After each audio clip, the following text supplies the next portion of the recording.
നമസ്കാരം. എല്ലാ സജ്ജനങ്ങൾക്കും സന്ധ്യാദീപത്തിലേക്ക് സ്വാഗതം.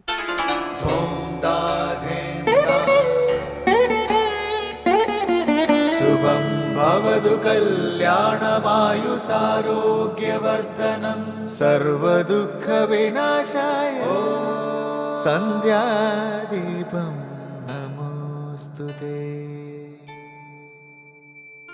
നാമം ജപായനം പുണ്യം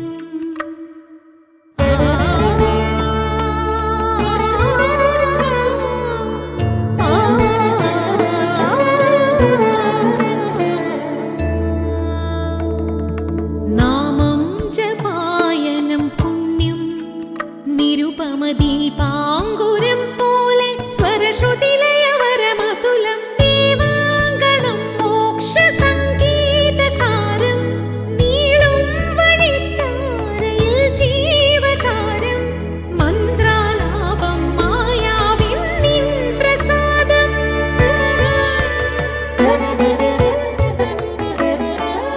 ഇരുൾ നീങ്ങിയുണരുന്ന തെളിനാളദീപം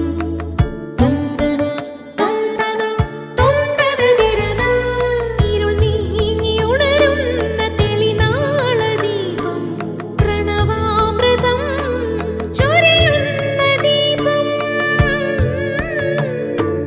ദീപം ദീപം ദീപം ദീപം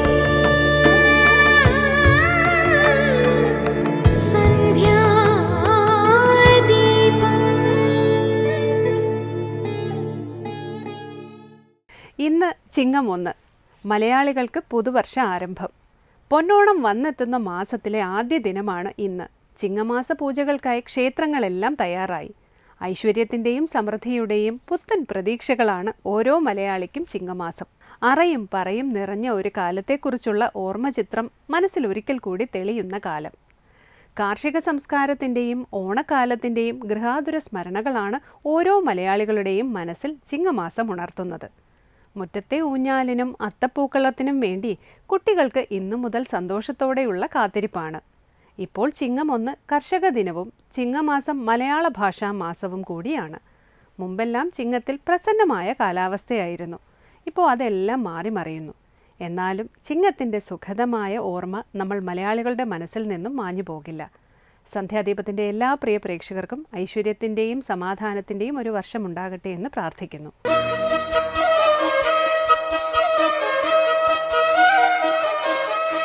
വെണ്ണിലാവ് കുടപിടിക്കുന്ന ചിങ്ങം പിറകുമ്പോൾ മലയാളികളുടെ മനസ്സിൽ തിരക്കുകൂട്ടി ഓടിയെത്തുന്ന ഒരു സങ്കല്പമുണ്ട്: ഓണം. ചിങ്ങത്തിനെ നാം ഇത്രമാത്രം സ്നേഹിക്കാൻ കാരണവും അതുതന്നെയാണല്ലോ.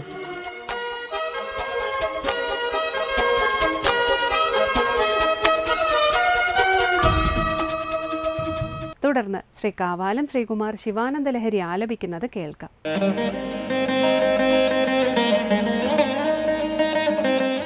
ദുരാശാ ഭൂയിഷ്ഠേ ദുരധിപഗൃഹ ദ്വാരഘടകേ ദുരന്തേ സംസാരേ ദുരിതനിലയേ ദുഃഖജനകേ മദായാസം കിം ന വ്യപനയസി കസ്യോപകൃതയേ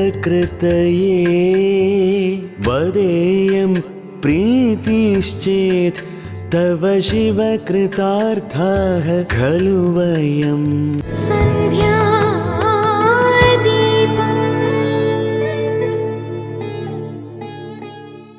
അടുത്തതായി ശങ്കരസ്തോത്രാമൃതം. അങ്ങേയറ്റം ദുഷിച്ച ഗൃഹനാഥൻ ഭരിക്കുന്ന വീട്. ആ വീടിന് മുന്നിൽ പലതിനായി ആശിച്ചു നിൽക്കുന്ന എൻ്റെ ആയുസ്സ് അറ്റുപോകുന്നു. അവിടെ നിന്ന് കിട്ടുന്നതാകട്ടെ എൻ്റെ ദുരാശകളെ തൃപ്തിപ്പെടുത്തുന്നതും. ഈ സംസാരത്തിൽ നിന്ന് എന്തെല്ലാം ലഭിക്കുന്നുവോ അതെല്ലാം ദുഃഖം തരുന്നതാണ്. ദുരിതങ്ങളുടെ നിലയമാണ് ഈ സംസാരം. അത്തരം ക്ലേശങ്ങളെയെല്ലാം എന്തുകൊണ്ടാണ് നീക്കാത്തതെന്ന് പ്രാർത്ഥിക്കുന്ന ശിവാനന്ദ ലഹരിയിലെ 19-ാം ശ്ലോകമാണ് ഇന്ന് ശങ്കര സ്തോത്രാമൃതത്തിൽ സ്വാമി ചിദാനന്ദപുരി വ്യാഖ്യാനിക്കുന്നത്.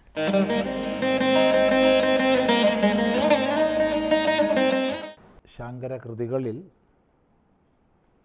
ശിവാനന്ദ ലഹരിയിൽ 18 ശ്ലോകങ്ങളാണ് നമ്മൾ പഠിച്ചത്. തുടർന്ന് 19-ാം ശ്ലോകം. ദുരാശാഭൂയിഷ്ഠേ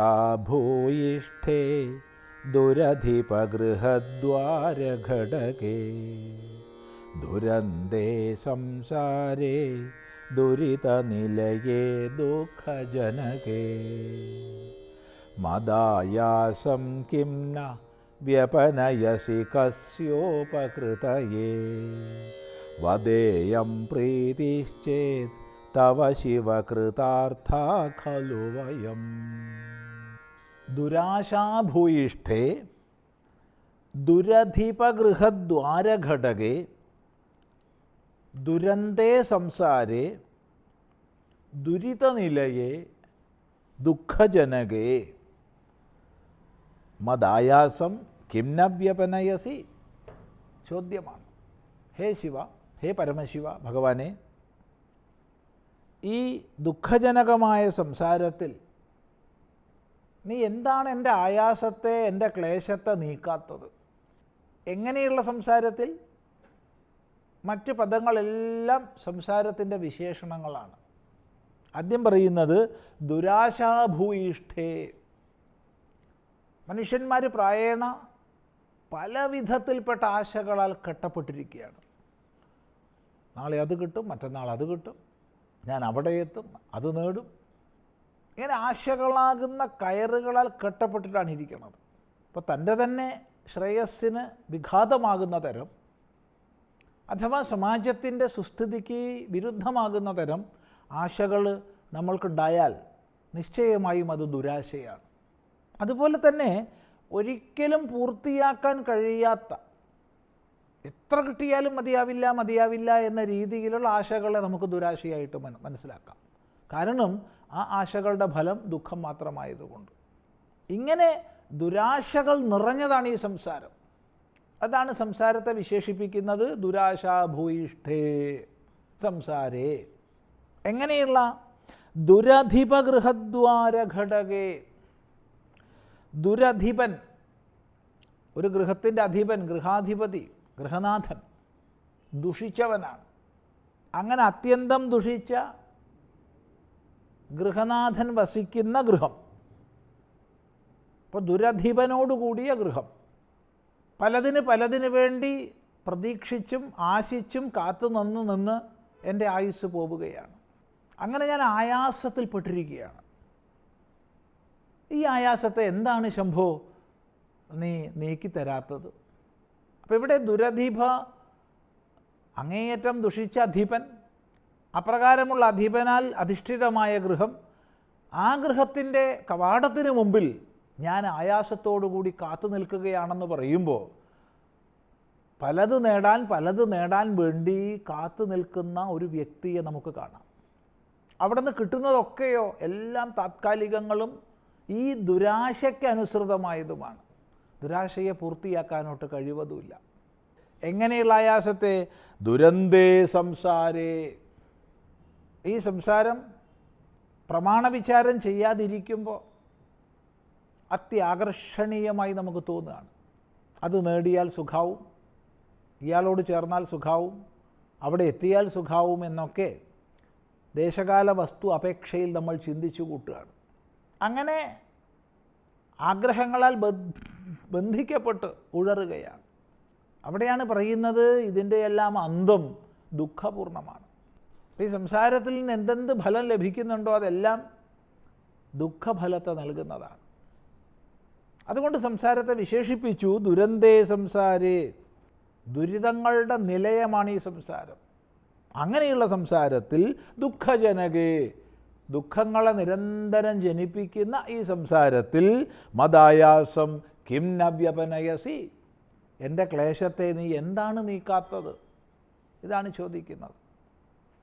ഈ ചോദിക്കുന്നതിന് മുന്നോടിയായിട്ട് പറഞ്ഞു കഴിഞ്ഞ ശ്ലോകത്തിൽ നിൻ്റെ കൃപയ്ക്ക് അതിരില്ല എന്നുള്ളത്.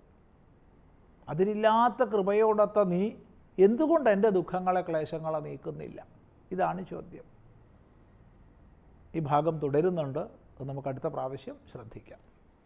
അടുത്തതായി ദീപാരാധനയാണ്. ക്ഷേത്ര സന്നിധിയിലെത്തി മംഗളാരതി തൊഴുത് ഇന്നത്തേക്ക് മടങ്ങാം. എല്ലാവർക്കും നമസ്കാരം.